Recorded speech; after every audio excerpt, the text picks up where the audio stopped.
नमस्ते सगळ्यांना. आपण आज टॉपिक जो सुरू करतो तो अमाइन्स, AMINES, अमाइन्स.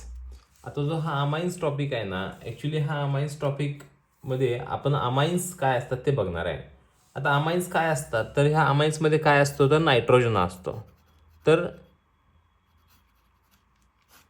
ज्या कंपाऊंड्समध्ये नायट्रोजन असतो आणि त्याच्यामध्ये डॅश NH2 किंवा डॅश NH डॅश R किंवा 3 R आणि परत एक नायट्रोजन असेल, तर अशा जनरली कंपाऊंड्स आपण म्हणतो अमाइन्स. आता अमाइन्सचं एक बेसिक कॅरेक्टर असते. सगळे जे अमाइन्स आहेत ना, ते अमाइन्स हे बेसिक कॅरेक्टर दाखवतात. आता बेसिक कॅरेक्टर दाखवतात म्हणजे काय दाखवतात, तर नायट्रोजन आपल्याला सगळ्यांना माहिती आहे, नायट्रोजनची व्हॅलेन्सी 3 असते. आता नायट्रोजनची व्हॅलेन्सी 3 आहे आणि त्याच्यावर एक असते लोन पेअर. आता ही जी लोन पेअर आहे ना, लोन पेअर कशी तयार होते, तर नायट्रोजनचा ॲटॉमिक नंबर आहे 7. याचं इलेक्ट्रॉनिक कॉन्फिगरेशन आहे 1s2, 2s2 आणि 2p3. मग काय होतं, तर 1s2 मध्ये हे 2 इलेक्ट्रॉन जातात, तर 2s2 मध्ये हे 2 इलेक्ट्रॉन आणि 2p मध्ये हे 3 इलेक्ट्रॉन, 1, 2 आणि 3. आणि ही फर्स्ट शेल आहे, ही फर्स्ट शेल आणि ही सेकंड शेल. मग ह्या सेकंड शेलमध्ये हा नायट्रोजन हा पहिला बॉन्ड तयार करतो म्हणजे हा बॉन्ड. परत नायट्रोजन हा दुसरा बॉन्ड तयार करतो म्हणजे हा बॉन्ड असेल. नायट्रोजन हा तिसरा बॉन्ड तयार करतो म्हणजे हा बॉन्ड आहे. पण ही स्वतःची जी इलेक्ट्रॉनची पेअर आहे, ही पेअर म्हणजेच याला म्हणायचं लोन पेअर. आणि हा नायट्रोजन लोन पेअर डोनेट करतो आणि लोन पेअर डोनेट करणाऱ्या कंपाऊंड्सना आपण म्हणतो की ते बेस आहेत, लेवेसचे बेस असं आपण बोलतो. आता amines are nitrogen containing organic compounds having a basic character. Amines are present in the many natural compounds. तुम्हाला हे अमाइन्स बऱ्याचशा कंपाऊंड्समध्ये दिसतात. आधी कुठल्या कुठल्या कंपाऊंड्समध्ये आपल्याला दिसतात, तर प्रोटीन्समध्ये, विटॅमिन्समध्ये, हार्मोन्समध्ये, प्लांट प्रॉडक्ट जो असेल किंवा निकोटीन असेल, तर त्याच्यामध्ये आपल्याला हा अमाइन्स दिसतात. आता अमाइन्सचं क्लासिफिकेशन जर बघितलं, तर अमाइन्सचं क्लासिफिकेशन आपण करत असताना अमाइन्सचं क्लासिफिकेशन आपण कसं करतो, तर प्रायमरी अमाइन, परत सेकंडरी अमाइन आणि टर्शरी अमाइन. आता प्रायमरी, सेकंडरी आणि टर्शरी.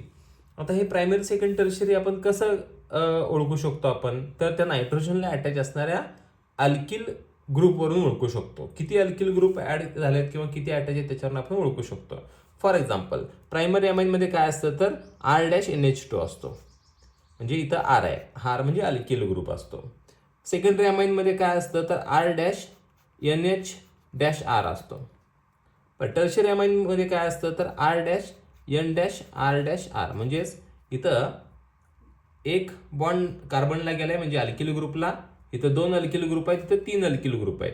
म्हणजे नायट्रोजन एका अल्किल ग्रुपला जोडला असेल तर प्रायमरी, नायट्रोजन 2 अल्किल ग्रुपला जोडला असेल तर सेकंडरी, नायट्रोजन 3 अल्किल ग्रुपला जोडला असेल तर टर्शरी.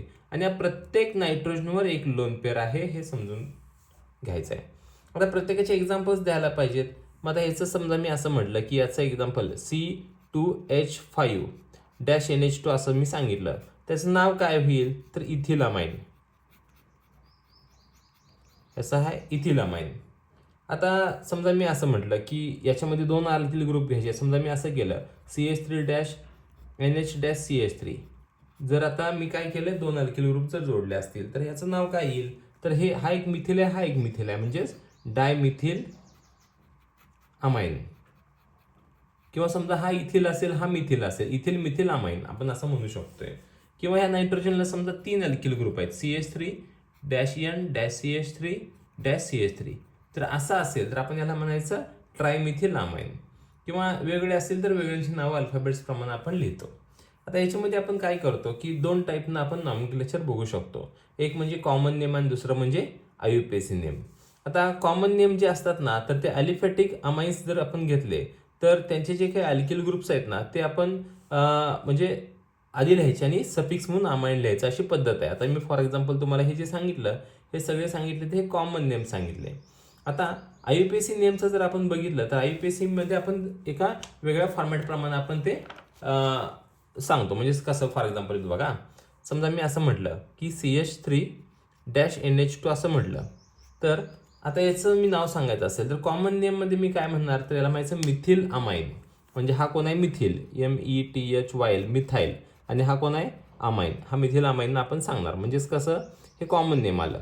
आता IUPAC नेम काय असेल, तर IUPAC नेम सांगताना काय सांगायचं, मिथॅन म्हणजेच काय, हा एक कार्बन ॲटम आहे ना, मग एक कार्बनचा कोण असतो, लॉंगेस्ट कंटिन्यूची एकाच कार्बनची आहे, मला म्हणायचं METHAN, मिथॅन अमाइन, AMINE, मिथॅन अमाइन. आता फॉर एक्झाम्पल अजून एक दुसरं एक घेऊया. समजा आता आपण सेकंडरीवाला एखादं एक्झाम्पल घेतलं. समजा मी असं म्हटलं CH3-CH-CH3, हा सॉरी, हा सेकंडरी अमाइन नाही आहे, हा प्रायमरीच अमाइन आहे. प्रायमरी अमाइन कसं ओळखायचं सांगतो मी तुम्हाला. बघा, हा जो नायट्रोजन आहे ना, ह्या नायट्रोजनला डायरेक्ट किती कार्बन जोडलेत ते पहिला बघायचं. याला एकच कार्बन जोडले म्हणजे हा प्रायमरी अमाइन आहे. आता याचं मी सांगताना काय सांगायचं की सेकंड नंबरच्या कार्बनला ब्रँच आहे ना, तर सेकंड नंबरच्या कार्बनला ब्रँच असेल तर कॉमन नेममध्ये आपण काय लिहायची पद्धत आहे, आयसो आपण बोलतो. आणि सेकंड नंबरच्या कार्बनला जर दोन ब्रँच असेल निओ असं बोलतो, पण आता आयसो बोलणार आहे आपण. तर मला सांगा कार्बन ॲटम किती आहेत, 1 2 3. 3 कार्बनचा कोण असतो, प्रोपिल, PROPYL, प्रोपिल. आणि ह्याचा फंक्शनरूप काय नाही, अमाइन, AMINE, अमाइन असं सांगणार आहे. आता आपल्याला जर समजा हेच नाव आपल्याला जर IUPAC मध्ये सांगायचं असेल, IUPAC फॉर्मॅटमध्ये सांगायचं असेल, तर आपण काय सांगणार आहे, तर select the longest continuous chain. पहिल्यांदा 1 2 3 कार्बनची लॉंग चेन आहे. लॉंग चेन सिलेक्ट करताना आपण काय करतो की ती लॉंगेस्ट काय कंटिन्युअस पाहिजे. मग ह्याचे किती कार्बन आहेत, 3 कार्बन. मग PROPAN, प्रोपॅन. आता अमाइन ग्रुप किती नंबरच्या कार्बनला आहे, ई काढायचा आणि काय जोडायचं असतं, तर अमाइन जोडायचा, 2 अमाइन. आपण असं हे IUPAC नुसार सांगू शकतोय. आता याच्यामध्ये असं बरंच जे काही कॉम्बिनेशन्स आहेत ते होऊ शकतात. आता मी हे प्रायमरी अमाइन्सचे एक्झाम्पल्स दिले. आता कधी कधी काय होतंय की ह्याच्यामध्ये अनसॅच्युरेशन आलं तरी सुद्धा आपण अल्काइल अमाइन किंवा EN वाला म्हणजे डबल बॉन्ड असेल तर आपण ते डबल बॉन्डचा EN पण आपण तो त्याच्यामध्ये वापरू शकतोय. आता हे मी हे ॲलिफॅटिक फॉर्मॅटमध्ये सांगितलं. ॲरोमॅटिकमध्ये सांगायचं असेल तर बरेचसे एक्झाम्पल्स आहेत की त्याच्यामध्ये बेन्झिनिंग येणार आहे आणि बेन्झिनिंग आल्यानंतर मग त्याचं जे काही नॉमेनक्लेचर आहे ते नॉमेनक्लेचर आपल्या याच पद्धतीने होईल. फक्त काय होईल तर त्याच्यामध्ये बेन्झिनिंगचं मेन्शन आपल्याला करावं लागेल. आणि तुम्हाला टुलिन आणि लिन हे कंपाऊंड माहिती आहे त्याच्यानुसार होऊ शकते.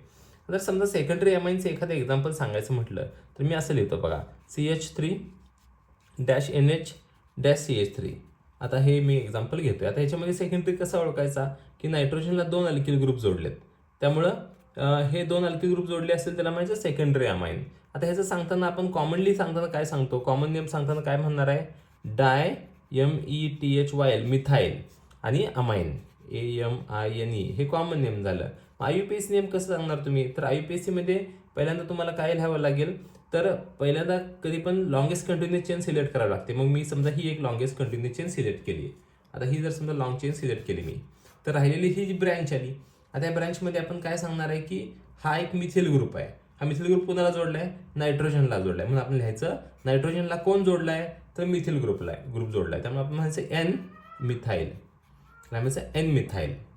आणि N मिथाईल असं म्हटलं आणि परत मग मेन चेनकडे यायचं. हा मेन चेन आहे N मिथाईल. मेन चेन किती कार्बनचे, एक कार्बनचे. एक कार्बनचा कोण असतो, METHAN, E नाही लिहायचा, E काढायचा आणि काय जोडायचा, अमाइन जोडायचा, AMINE, अमाइन असं जोडतो. हा झाला सेकंडरी अमाइन. अशा टाईपमध्ये आपण हे लिहू शकतो. फक्त लक्षात ठेवायचं की मेन चेन ही जास्त कार्बनची असायला पाहिजे आणि बाकीला ह्याचा ॲज अ ब्रँच म्हणून कन्सिडर करायचं. समजा एखादं टर्शियरी अमाइनचं एखादा एक्झाम्पल आपण घेतलं असेल तर टर्शियममध्ये आपण असं करूया. समजा आता मी मेन चेन जरा मोठी घेतो, CH2H5-N-CH3-CH3. आता हे असं एक्झाम्पल घेतलं मी. लोन पेर असतेच बरं का याच्यावर. आता मी जर याचं जर नाव सांगायचं म्हटलं, कॉमनली सांगायचं तर कॉमनली आपण काय सांगू शकतोय, तर हा इथिल आहे, हे 2 मिथिल आहेत. मग इथिल डायमिथिल अमाइन असं म्हणू शकतो. म्हणजे ethyl dimethyl amine, ETHY, ethyl di methyl amine आपण असं सांगू शकतो. हे कधी सांगू शकतो आपण, जर हे 2 सेम आहेत आणि हा वेगळा असेल. तिन्ही वेगळे असेल तरी काही अल्फाबेट प्रमाण तुम्ही सांगू शकता, त्याचा काही प्रॉब्लेम नाही आहे. आता मी हे जे सांगितलं हे मी कॉमन नेम सांगितलं. आता मी IUPAC नेम सांगतो. IUPAC मध्ये आपलं काय ठरलंय, select the longest continuous chain of the carbon atom. ही लॉंग चेन आपण कन्सिडर केली. आता सांगताना काय सांगणार आपण, तर याच्यामध्ये 2 मिथिल ग्रुप आहेत. हा एक मिथिल ग्रुप आणि हा एक मिथिल ग्रुप. मी इथं लिहायचं N, N डबल दाखल लिहायचं, तर हे दोघांसाठी पण वेगळा N लिहायचा आहे, NN. परत तुम्ही काय लिहिणार आहे, किती मिथिल आहेत, डायमिथाईल, NN डायमिथाईल. आता मेन चेन किती कार्बनचे, 2 कार्बनची. ETHAN, ई काढायचा असतो आणि ई काढण्याच्या बदल्यात काय लिहायचा, अमाइन, AMINE, अमाइन. आता जर समजा इथं इथं इथिल असेल, इथं प्रोपिल असेल, इथं मिथिल असेल, तर आपण प्रोपिल ही मेन चेन घ्यायची आणि इथिल आणि मिथिल हे ब्रँच कन्सिडर करतो. तर अशा पद्धतीने आपण हे नॉमेनक्लेचर बघतोय. आता त्यानंतर नेक्स्ट व्हिडिओजमध्ये मी तुम्हाला अमाइनचे प्रिपरेशन रिॲक्ट सांगतोय. थँक्यू.